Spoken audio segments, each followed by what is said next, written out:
you may be seated.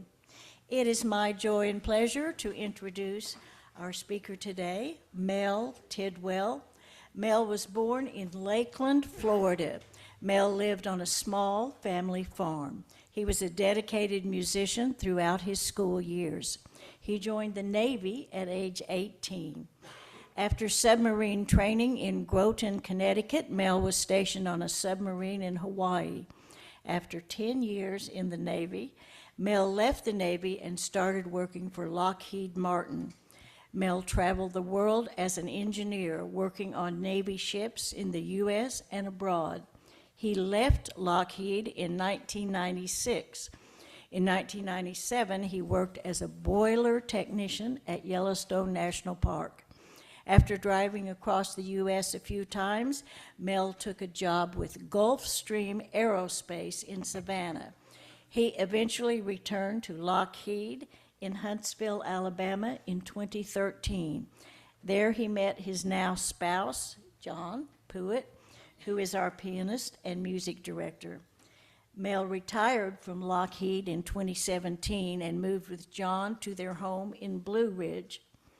Mel now spends his time cooking, gardening, and cleaning, and taking care of John and their two super hunting Norwegian elk hounds, Rags and Bo, the two protectors of the gardens and all-around scoundrels.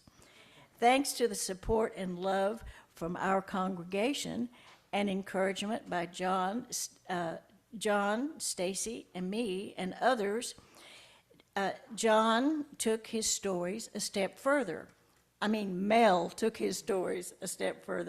Mel applied and was added to the pulpit directory as a Unitarian layperson for the UUA Southern region. So this will enable him to spread his messages at other UU churches throughout the South. And so we're very proud of Mel for that. The title of Mel's talk today is A Tattoo, Some Dimes, and Being Shook. Mel. Thanks, Jill.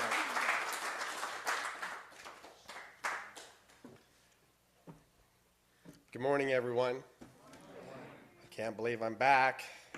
It's pretty serendipitous that I'm going to be here today and what I'm speaking on. So bear with me. I'll try to get through it. The word shook until recent years was considered a verb, the past of shake. Most of us now know it's become an adjective slang meaning strongly affected by an event or circumstance. The feeling of being emotionally unsettled. Now, I have understood both meanings for quite a while, but I had never experienced the adjective until recently. A long time ago, when I was in high school, I worked at a fancy supper club. Many of you have heard me mention it in previous homilies. I was able to get this job because of my friend in the high school band and fellow baritone player, Shelley Simons. Her mother was a waitress there and got me the interview, and I guess they were desperate because I had no experience. I'd never stepped foot inside as a customer, and heck, I'd never even been in the parking lot. But man, oh man. The lobby where the maitre d' and hostess would greet customers was as big as our house. There were 3 dining rooms, an oyster bar, and nightclub. The dining rooms were the pub, the buffet room, and the showroom. Each had a different vibe, and people that came to eat there dressed accordingly, or you wouldn't be allowed in. The showroom dining area overlooked a dance floor, Vegas-style stage, and cocktail tables for those taking in the entertainment or dancing there in the nightclub. The cabaret shows really were something, and I'm unsure if they still exist outside of Vegas and maybe drag bars. Inside the menu was written, "As it is our intention to offer you romance, hospitality, and tempting delicacies from the South, we have dedicated the Foxfire Inn to those happy souls who make eating, drinking, and living a pleasure, so relax and enjoy yourself. I've told you the story of my first food memory. It was created in the pub dining room, Miss Brenda and the Cherries Jubilee. This was probably the most amazing sight I had ever seen prior to working there. I had no idea what prime rib was. I had never seen a live lobster. And why would people eat raw ground beef with a raw egg and anchovy on top? Steak tartare. This was the place that famous people performing in our civic center would come. I remember Red Skelton sitting in a booth of the showroom later one night after his show trying not to draw attention. Or the heartthrob Sean Cassidy being drunk as. There were bands of the day that would rent out a private dining room, literally a room behind a door with a long table.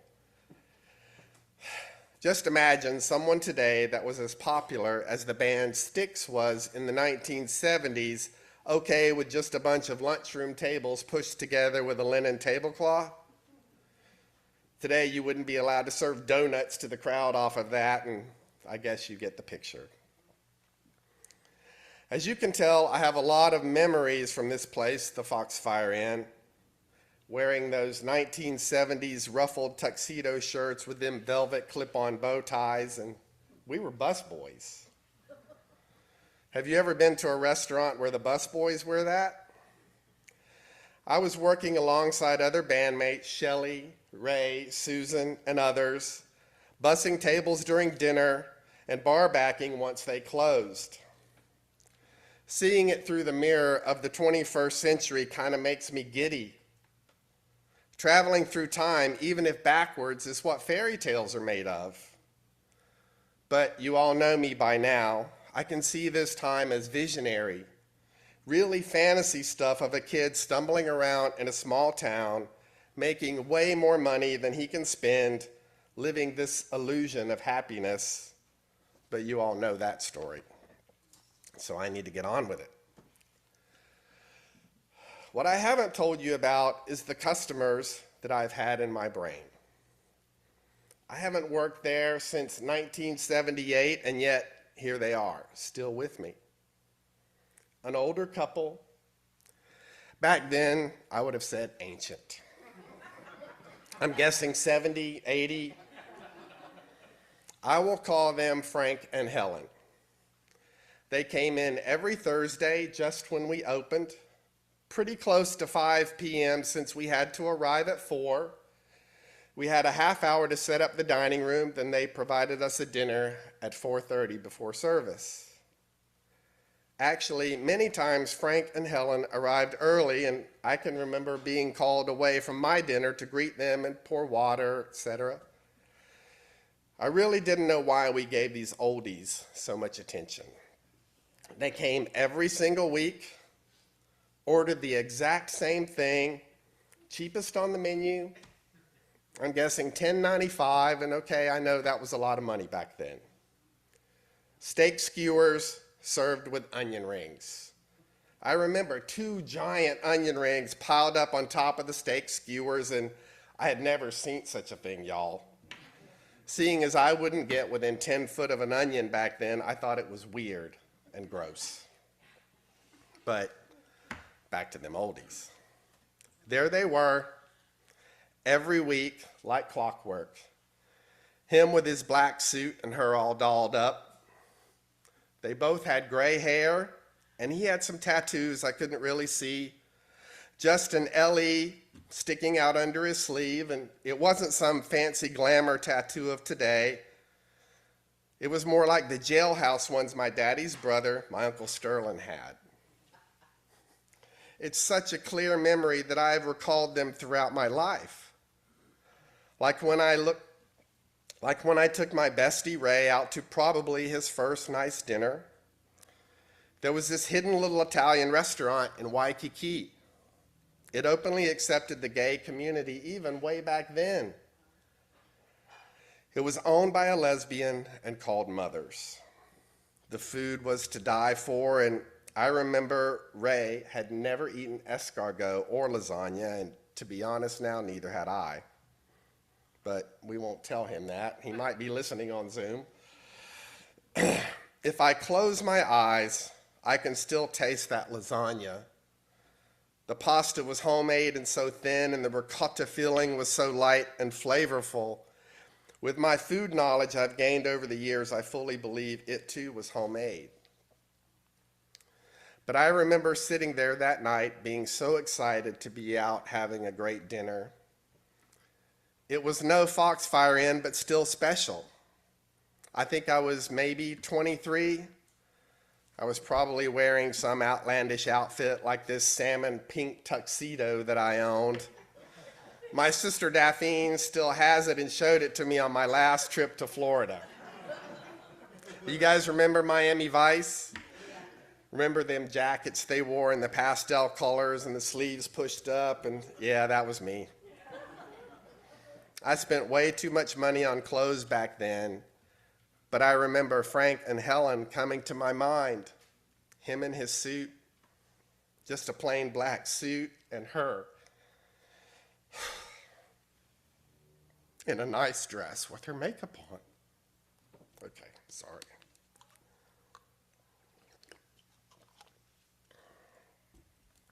I always wondered about them. Seems every time I have eaten in a nice restaurant, they come to mind, especially when it's time to pay the check and tip my server. As those of you that travel internationally know, this tipping thing is wholly American. According to a piece in Time magazine, quote, tipping wasn't always part of the U.S. dining landscape. In the earliest days of the practice, its spread was linked to the racial oppression of the post-Civil War Reconstruction period. The idea of modern American tipping does have a beginning. There is a tale that to ensure promptness was a phrase written on dishes for coins at shops, thus creating the acronym of TIP. But that's just a myth. Some accounts credit European travelers with bringing the custom to the U.S. Others credit American travelers with bringing tipping back from Europe. The truth? Wealthy Americans in the 1850s and 1860s discovered the tradition on vacations in Europe. It had originated in medieval times as a master serf custom, wherein a servant would receive extra money for having performed superbly well. Wanting to seem aristocratic, these individuals began tipping in the United States upon their return, unquote. But I'm rambling a little bit. Anyway, Frank and Helen always tipped me a dime. Every week, a dime. I swear I can only imagine the look on my face. Maybe smiling, definitely not appreciative of receiving it. I didn't give it the attention it deserved, and I for sure never expected these two people would have such a profound effect on me. That I would be writing about them, but there they have always been. From teppanyaki in Taiwan to dinner at the CN Tower in Canada, them and those dimes. Honestly, I have always used them as a metaphor to cheap tippers. You know, the ones that will spend $200 on a meal and leave a quarter? That's why they've always resided in my head. I do admit that I have changed my mind about them too. I saw the movie Up. Remember, this whole life of being in love and thriving with a great partner is still fairly new to me. John and I have only been married for 6 years. Of course, that's forever in gay years. But I do remember that from them. Frank was taking his Helen, out for date night. He looked at her as if she were the most beautiful thing.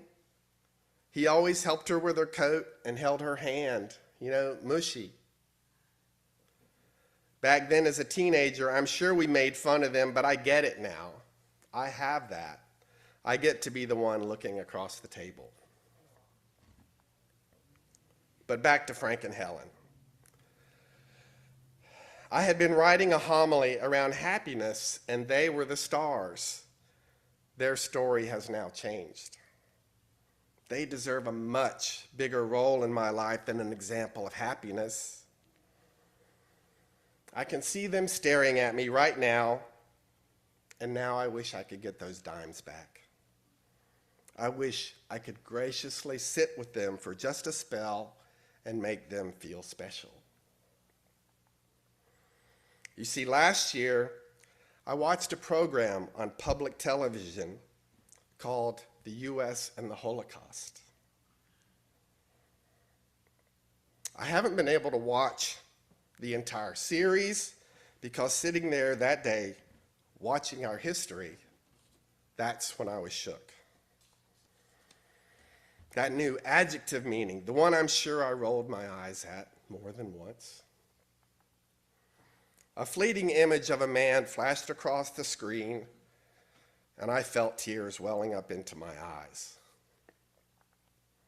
My realization about Frank and Helen came crashing before me as I realized that small LE tattoo I saw coming out of Frank's sleeve was actually a 37. I'm glad John was out playing bridge that day because I sobbed for what felt like an eternity as I recalled Franz and Hilda. Yes, I changed their names. I wanted to tell them how sorry I am for not taking better care of them, not giving them the time they deserved. I now believe they had survived the most heinous of times, and I'm certain of it. I also believe that serendipitous things happen. We are being guided by our spirit with these subtle messages. We just need to listen to them. And until that day watching PBS, this one had eluded me. During that PBS program, Joseph Hilsenrath described arriving in New York Harbor to be reunited with his parents. He and his sister had been sent away by their parents as the Nazis were taking over Germany. They had been hiding in France with other Jewish children, and their parents had been able to escape to America, and their father had been searching for them for years. He'd finally located them in a children's home for Jewish kids in Vichy, France. They were now 11 and 12. He describes that morning of arrival in America and seeing the Statue of Liberty for the first time. As he breaks into tears, he says, "We finally don't have to worry about getting killed, which had become part of our being. We were going to live and grow old." His sister Susie describes how wonderful it was to just eat Wonder Bread. They were 11 and 12, people. I felt myself break apart a little more, and I began to visualize the horrors Franz and Hilda most likely witnessed. I think for the very first time I felt it. I grasped what that dime must have meant to them. How in their past that small dime may have kept them alive. Maybe a slice of bread to a child hiding in a basement. As I sat writing this homily, I came to a choice, a fork. Do I wear my shirt and tie? Remember that Sunday? Do I need anger and brimstone, or do I need patchouli oil and compassion? Thankfully, these days, I mostly choose the latter. But I want to speak a message of my heartbreak that I had not shown these two people the basic compassion they deserved. There they were eating steak skewers and tipping me a dime. They were as nice to me as anyone ever could be, nicer than I deserved. Now I'm sure that my self-absorbed teen crap didn't bother Franz and Hilda with the life experiences they must have had. But sitting there in tears, underneath all that emotion arose the feeling that luckily someone had shown them that compassion, maybe hiding them, smuggling them across borders, and I can only speculate because I don't really know. You know what I do know? There are all kinds of people right here in front of us. There's even more around the world. Good ones, bad ones. There's those stopping to smell every rose in the garden. There are people like our friend Jody Parker that is so selfless they donate a kidney to a stranger. Then there's those that pick their favorite nut out of the can of mixed nuts. You know, the deluxe ones without the peanuts, right? Don't let me get started on the ones that eat all the crunch berries or the green clovers from the Lucky Charms, or the ones that try to eat all them deviled eggs at Thanksgiving. How about the ones who want all the martinis? Guilty. But there's also people that love us, stay with you no matter what. People like my friend Ray or even my friend Richard that I met before him way back before Hawaii, and we are all still friends today. Back when Ray and I were stationed aboard the USS Davidson in Hawaii, we had a mess cook named Reggie Boozer. I guess you could say he was uninhibited to flamboyant. Well, any of you that are cooks know that recipes are that platform on the high dive, that jumping off point. The only difference is that you hope you make a big splash. Anyways, Reggie made the spaghetti sauce for a meal, and it was pretty delicious and not the usual from a packet standard with tomato paste. He had spiced it up on his own. His senior chief berated him terribly for deviating from that recipe card. You could hear it all over the mess decks. That man was yelling at Reggie about being deployed and only having so many ingredients to last. We felt sorry for our friend, but had no idea of how this affected him. We found out the next day, though.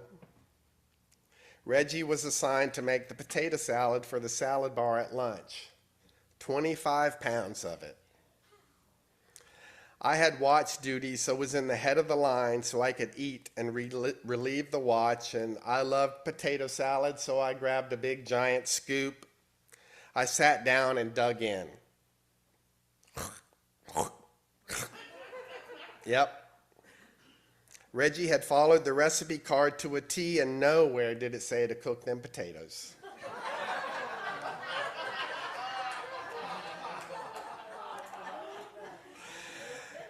That senior chief was mad, y'all, but there wasn't a dang thing he could say now. Reggie had followed directions.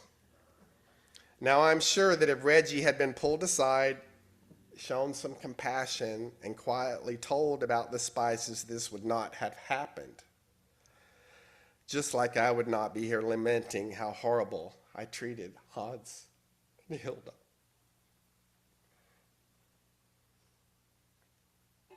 Compassion is so important. It can help create meaningful connections, facilitates problem solving, and improves health and well-being. The root of compassion at its core puts judgment aside. It's about understanding the struggles of another person and wanting to help. We humans thrive in communities. We are meant to be social, and compassion is critical in creating strong connections and building relationships. If we truly understand and care about what others are experiencing, we become better able to respond in helpful ways. It will help us approach situations with kindness and interest, an approach that creates trust. From that strong foundation, lasting relationships can be built and potential problems can be tackled together. It has been shown to improve health and wellness because of its ability to drive meaningful interactions. It will push you to address inequality, cruelty, and the struggles of others. It encourages you to be kind and see others and how we can help them or hold space for them. When writing my homilies, I'm influenced by my everyday life, the political, social, and cultural events that occur and change our ideas and perception of the world around us. Wars, social injustice, natural catastrophes have all marked people and reshaped regions. It's the fragility of our human existence. So that's my message to you all today. The next time you are given a choice, choose compassion. If it's the elder person trying to use the checkout, choose compassion and maybe help them. If it's the parent in a restaurant with an unruly child, choose compassion and maybe help them. If it's the person holding the Jesus sign in front of Walmart, understand that he is walking in his journey in his own skin and choose to show compassion. Don't be the man sitting in his living room 45 years later, regretting his actions and writing about a tattoo, some dimes, and being shook. Begin to speak this into your family, not just by example, but place it verbally into their heart. Make it an involuntary reflex like swatting a mosquito. Compassion should be just like that. As we enter into this holiday season, let it be your guide. Thank you all for supporting me and loving me enough to listen and allowing me to heal my wounds here. Thank you for showing me compassion.